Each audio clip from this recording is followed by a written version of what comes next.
Every pitcher I know is trying to increase their pitching velocity, get to that maximum pitching velocity that they have within them. And the more I study pitching, the more I notice that it's about loading and unloading of your energy. And if you can load up this energy, create the energy, transfer it through your kinetic chain and out through your fingertips, you're gonna throw faster. And if you have good timing and sequencing when doing this, that's how you increase your pitching velocity. And I'm gonna talk about this loading and unloading phase by phase in the delivery to show you how to get the maximum pitching velocity out of your body. So in the beginning of the delivery, when we start to talk about the load, the first thing that we need to load our leg, we need to load our hips, right? So when we lift this leg up, we don't wanna just come straight up to a balanced position and be very vertical. We kind of want to get loaded. This doesn't look very loaded. This just looks lifted to me, right? Instead of just coming up with that leg lift, I want to load over this back leg and kind of load my hips. I call it breaking the hips. So I'm loading this back leg by bending into it just a little bit. I don't want to be fully straight on my back leg.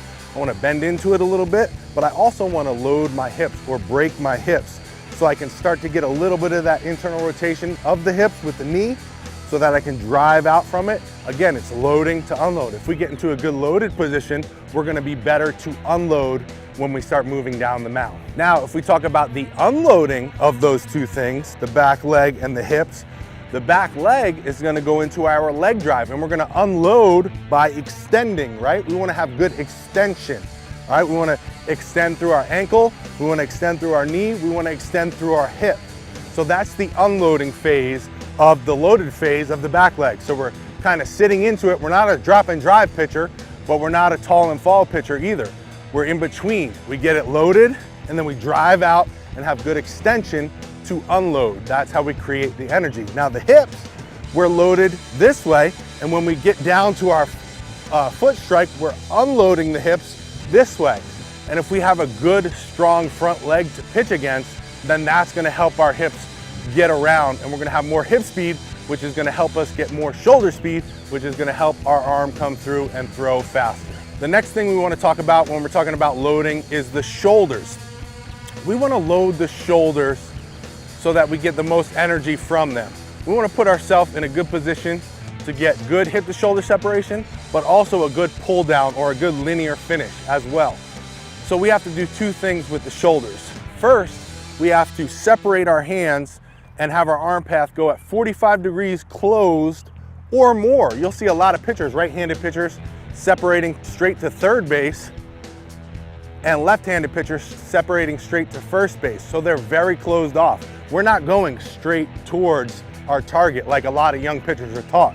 We want to be, again, 45 degrees closed off or more with our shoulders. That's the first way we load our shoulders. The second way we load our shoulders is by tilting them. We want to have an upward tilt.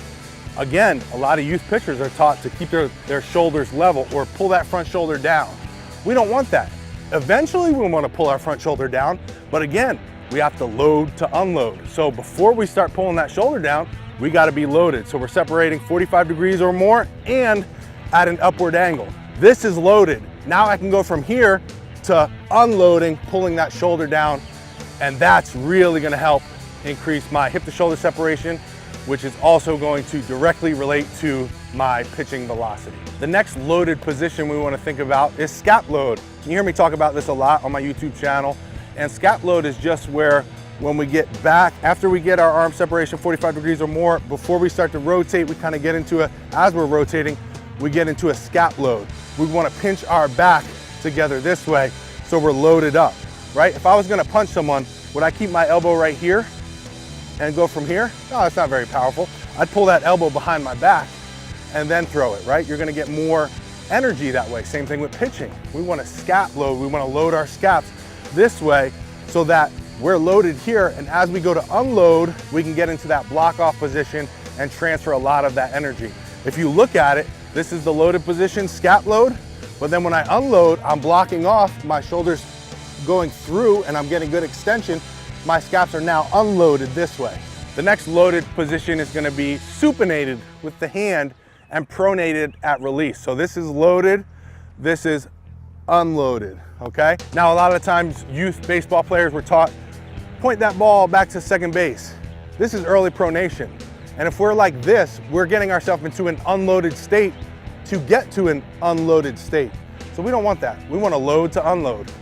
So when we get back here, of course we want to be back behind us. We're separated 45 degrees or more. But when we come up after our scap load and get to here, we're going to be supinated with this ball. We're not going to be back here. This is pronated. This is supinated. We're going to be here. We're going to be more towards third base or shortstop with that ball. Now, if we're there as we get to our release point and we start to pronate, that's our unloaded state. So we're loaded with the wrist to unloaded. And a lot of people think that we want to snap with the wrist, snap down. You want to get good snap for pitching velocity. That's not how the wrist works in the pitching delivery. It actually works by getting extended through the ball this way, supinated to pronated. And the last thing I like to look at when we're talking about loaded to unloaded in the pitching delivery is external rotation to internal rotation of the arm. Now, I'm sure all of you guys have seen pictures of pitchers when they're going to deliver the ball and their arm is laid back. It looks like their arm is breaking.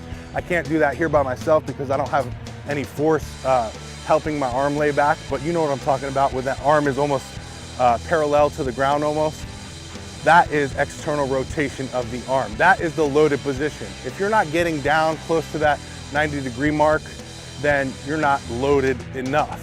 Some guys who are a lot shorter, they're right in this position, they're not getting loaded enough, okay? They're probably not creating enough energy from the beginning of the delivery to help get loaded enough, but that's another video. So that's the loaded position, the external rotation. The unloaded of that position is internal rotation. So as we get to our release point, we pronate through, then we're gonna be into our internal rotation, which we can also call deceleration. And we all know that if we have good brakes, we have good deceleration, we have good internal rotation after the throw, we're gonna be able to pitch faster because we have that good deceleration. We can only throw as fast as good as our deceleration is. So if you're good with your deceleration, your internal rotation, your pronation through the ball, you're gonna be able to throw faster because you can slow your arm down after you throw. There's a lot more that goes into pitching mechanics and your pitching delivery. That's just the way I like to think about it, and I hope that kind of helps you guys break it down in your head, these loaded positions to unloaded positions. But pitching isn't really about positions at all. It's about how we move through those positions with good timing and sequencing. If we can do that, create energy from the ground up through our kinetic chain with good timing and sequencing through the fingertips, then we're going to be able to throw faster. So that's kind of what you want to think about when you're thinking about these loaded and unloaded positions. Talk to you guys in the next video.